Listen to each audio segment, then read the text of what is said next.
Hi everyone, this is Mr Neel Raithatha, also known as the Wax Whisperer. Thank you for tuning into this latest video.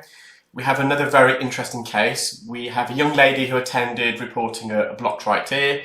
They did inform me that they used both a hairpin and also a Q-tip, so a cotton bud, as we call it in the UK, to try and remove their blocked earwax. Now, this is actually not earwax, it's dead keratin, it's dead skin and combined with infected debris. This is really medial, so it's compressed, compacted against the eardrum. And the young lady informed me that after using both the hairpin and cotton bud, they felt a lot of pain and their ear was bleeding profusely. You can see there's a graze anteriorly, so no doubt the hairpin and cotton bud had caused that grazing on the anterior canal wall, so the front part of the ear canal near the entrance. But the patient felt that they went really deep and they felt something may have happened with their eardrum. It could have been that they just compressed this medial plug of dead skin infected debris against the eardrum, but as you can see, the eardrum is perforated posteriorly. So on the back part of the eardrum, there's quite a big perforation there and it's quite wet. So that's an active, what we call an active wet perforation.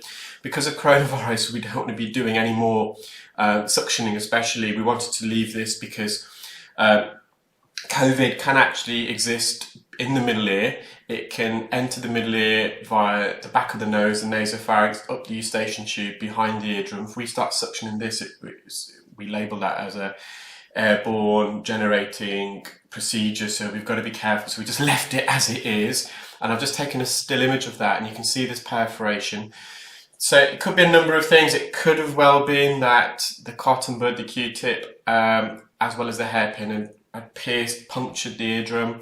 Could have been that there was a pre-existing infection behind the eardrum, middle ear effusion, so glue ear or acute otitis media with effusion, and this glue ear behind the eardrum had built up and eventually it burst, puncturing and perforating the eardrum. We just probably really not know, but nonetheless, please do not use a Q-tip, cotton bud, hairpin or any other contraption into the ear. It can cause serious damage not only to your ear canal, it could graze, blister, bruise your ear canal, but has the potential of rupturing and perforating your eardrum. Now, we've referred the patient to ENT.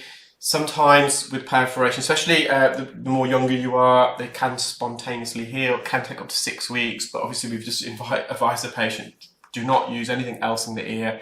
Keep the ear completely dry, no water, no form of earwax drops.